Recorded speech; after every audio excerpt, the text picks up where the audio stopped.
Bismillah. Alhamdulillahillah al-malikil dayyan. Wassalatu wassalamu ala Muhammadin sayyidi waladi adnan wa ala alihi wa sahbihi wa tabi'ihi ala marriz zaman. Wa asyhadu an la ilaha illallah wahdahu la syarikalah al-munazzahu 'anil jismiyati wal jihati waz zamani wal makan. Wa asyhadu anna sayyidina Muhammadan abduhu wa rasuluhu alladzi kana khuluqul Qur'an. Amma ba'd, ibadar rahman, fa inni usikum nafsi bi taqwallahil mannan al-qaili fi kitabihil Qur'an wa ma khalaqtul jinna wal insa illa liya'budun. Kama qala ta'ala alladzi khalaqal mauta wal hayata liyabluwakum ayyukum ahsanu amala. Para hadirin rahimakumullah, izinlah kami dalam kesempatan khutbah kali ini mengangkat sebuah tema kecil, yaitu untuk apa manusia diciptakan. Para hadirin rahimakumullah, dalam kehidupan ini ada 3 hal yang diperdebatkan. Yang pertama adalah manusia itu dari mana asalnya. Yang kedua adalah di dunia ini untuk apa, dan terakhir adalah setelah kehidupan di dunia itu kemudian kemana. Dalam kesempatan ini saya akan membahas hal yang kedua, yaitu untuk apa manusia diciptakan di dunia ini. Para hadirin yang berbahagia, pertama, manusia diciptakan untuk beribadah. Di dalam surat Az-Zariyat ayat 56 dikatakan, A'udzubillahi minasyaitonirrajim. Bismillahirrahmanirrahim. Wa ma khalaqtul jinna wal insa illa liya'budun. Saya menciptakan manusia hanya untuk agar beribadah. Beribadah kepada Allah, yaitu hendaknya seluruh kegiatan kita di dunia ini muaranya adalah menghamba kepada Allah dan terus mendekatkan diri kepada Allah. Karena tujuan dari ibadah adalah mengisahkan Allah, mentaati segala perintahnya dan menjauhi segala larangannya. Mendekatkan diri kepada Allah secara individu merupakan tujuan yang terendah di dalam pemahaman Islam. Karena Islam mengajak untuk mendekatkan diri kepada Allah secara kolektif, utamanya sholat berjamaah, haji bersama, berkorban untuk sesama. Sehingga Nabi Muhammad SAW ketika bermi'raj bertemu dengan Allah Subhanahu wa taala di Sidratul Muntaha, kemudian beliau kembali ke bumi lagi, tidak menetap di sisi Allah Subhanahu wa taala, kembali ke bumi. Mengapa? Padahal semua orang memimpikan untuk bertemu dengan Allah. Segala ibadah kita, takarrub kita adalah bertujuan untuk mendekatkan diri kepada Allah. Kita sholat, membaca tasbih, menyucikan Allah agar kita dekat. Membaca istighfar agar diampuni dari segala dosa, agar dekat dengan Allah. Membaca sholawat, membacakan doa kepada orang yang dicintai Allah Subhanahu wa taala agar kita dekat dengan Allah. Tapi Nabi Muhammad SAW ketika mi'raj bertemu dengan Allah Subhanahu wa taala, beliau kembali ke bumi.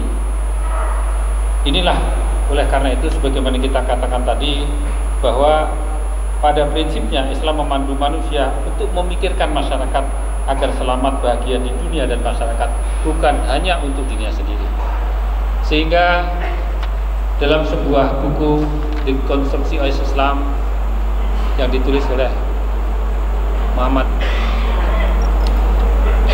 dari seorang pemikir dari Pakistan, dia mengatakan kalau seandainya ada seorang sufi, dan sufi ini dikenal dengan sufi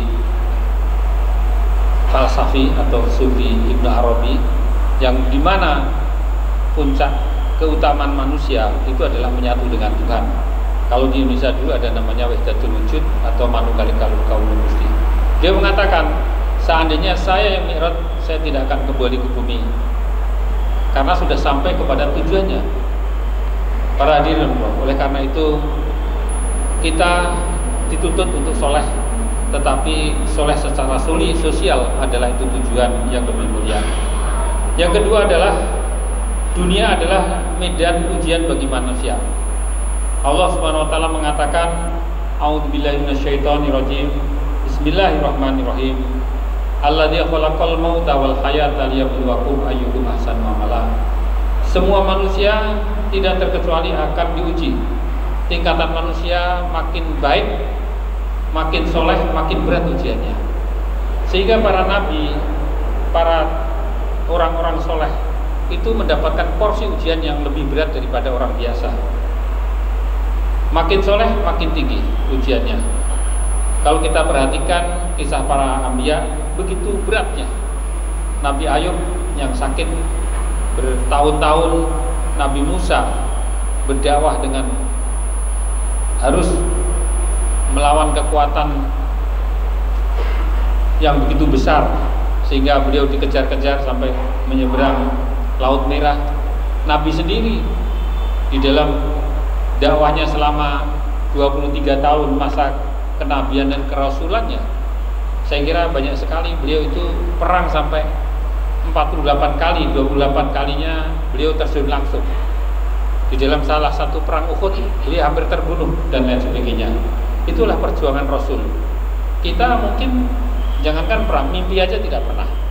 Para hadirin rahimakumullah, inilah tujuan ujian yang diberlakukan untuk manusia ini, sehingga di dunia ini kalau orang dicoba, diuji, itu adalah memang dunia ini adalah dunia ujian, di mana kita lolos atau tidak lolos maka tergantung kita dan usaha kita, dan tentu bantuan dari Allah Subhanahu wa taala, maka kita perlu selalu mohon kepadanya.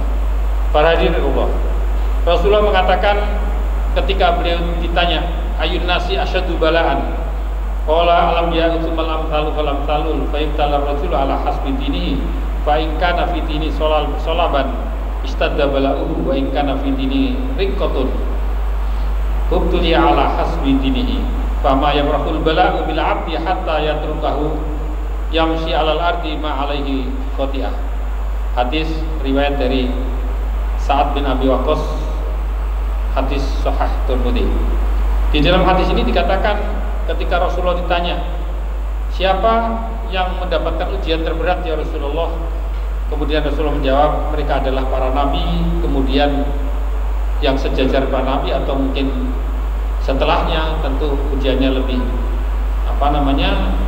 lebih rendah daripada nabi. Seorang akan diuji tingkat imannya makin kuat, makin tinggi ujiannya. Dan ketika imannya tidak terlalu kuat, ya ujiannya akan disesuaikan. Dan orang akan selalu terus diuji sampai dia bertahan dan bersabar dan tahan terhadap ujian tersebut. Hadis riwayat Tirmidzi, hadis sahih. Dan yang ketiga, para hadirin rahimakumullah, yaitu manusia di bumi ini adalah wakil dari Allah Subhanahu wa taala, di mana di dalam surat Al-Baqarah ayat 30 dikatakan, a'udzubillahi minasyaitonirrajim, bismillahirrahmanirrahim. Wa idz qala rabbuka lil malaikati inni ja'ilun fil ardi khalifah qalu ataj'alu fiha may yufsidu fiha wa yasfiku dima'a wa nahnu nusabbihu bihamdika wa nuqaddisu lak qala inni a'lamu ma la ta'lamun. Di dalam ayat ini disebutkan bahwa manusia diciptakan di bumi ini sebagai khalifah. Tafsir yang paling mayoritas mengatakan khalifah di sini adalah wakil Allah di muka bumi. Dan sehingga malaikat mempertanyakan tentang kondisi manusia ini. Apakah Allah tetap akan menciptakan manusia yang dengan karakternya itu bisa membuat kerusakan di muka bumi? Oleh karena itu hendaknya manusia harus memiliki sifat-sifat yang sejalan dengan sifat-sifat Allah. Seandainya orang itu sadar bahwa manusia adalah wakil Allah di muka bumi, dan tujuan Allah menciptakan bumi adalah untuk kemakmuran dan menciptakan wakilnya untuk membangun kemakmuran dan peradaban yang bermanfaat bagi semuanya, maka sudah seharusnya manusia tersebut mewarisi sifat-sifat Allah. Sifat-sifat Allah antara lain adalah yang maha kuasa. Tentu manusia perlu kekuasaan untuk membangun sebuah peradaban. Tidak mungkin tanpa kekuasaan. Maka dibentuklah sebuah sistem kenegaraan. Ada presiden, ada mungkin perdana menteri, atau sistemnya parlementer, atau sistem yang lain. Ada sistem kontrol, ada polisi, ada kejaksaan dan sebagainya. Ini adalah sistem kekuasaan untuk membangun. Tetapi perlu kita ingat, harus ada 3 hal yang menjadi tonggak di dalam memilih kepemimpinan. Yang pertama adalah kemampuan. Dan yang kedua adalah mempunyai akhlak yang mulia. Dan yang ketiga adalah berkeadilan. Kalau ketiga hal ini bisa ditemukan di dalam kepemimpinan, baik itu kepemimpinan tertinggi maupun kepemimpinan yang terbatas pada tingkat RW, tingkat keluarga dan sebagainya, saya kira kepemimpinan itu bisa menjalankan tugas yang suci, yaitu tugas sebagai khalifatullah di muka bumi ini. Tanpa sifat-sifat yang dimiliki oleh Allah dan kita menirunya, maka tidak mungkin manusia itu menjadi wakil Allah yang cukup mumpuni di muka bumi ini. Sebagaimana sifat yang ada. Oleh karena itu, tanpa hal sifat-sifat tadi, maka sangat tidak mungkin membangun peradaban yang diharapkan oleh Allah sendiri di muka bumi. Para hadirin Allah, jadi 3 hal tadi merupakan sebuah pandangan Islam terhadap mengapa manusia diciptakan muka bumi tadi. Yang pertama adalah untuk ibadah, dan ibadah itu adalah untuk takarub kepada Allah, mendekatkan diri kepada Allah, dan lebih daripada itu adalah untuk membangun masyarakat yang lebih luas. Dan yang kedua adalah di dunia ini adalah dunia ujian. Dan yang ketiga adalah kita semua adalah wakil Allah di muka bumi, harus meniru sifat-sifat Allah yang mulia, yang 99 atau lebih, sehingga kita minimal mempunyai ciri-ciri yang mungkin tidak mirip ya, tetapi ada garis merahnya dengan sifat-sifat Allah yang begitu mulia. Saya kira itu yang bisa saya sampaikan dalam khutbah ini. Barakallahu li wa lakum fil Qur'anil Karim wa nafa'ani wa iyyakum bima fihi minal ayati wa dzikril hakim wa taqabbalallahu minni wa minkum tilawatahu innahu was-sami'ul 'alim wastaghfiruhu innahu huwal ghafurur rahim.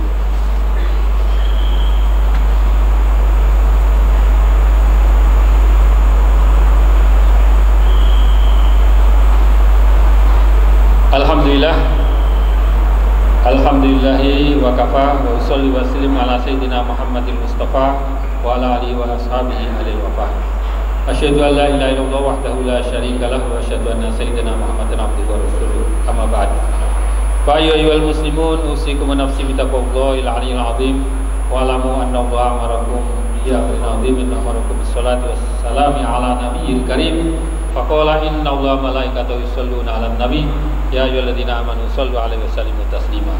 Allahumma shalli 'ala sayyidina Muhammad wa 'ala ali sayyidina Muhammad kama shallaita 'ala sayyidina Ibrahim wa 'ala ali sayyidina Ibrahim wa barik 'ala sayyidina Muhammad wa 'ala ali sayyidina Muhammad kama barakta 'ala sayyidina Ibrahim fil 'alamin innaka Hamidum Majid.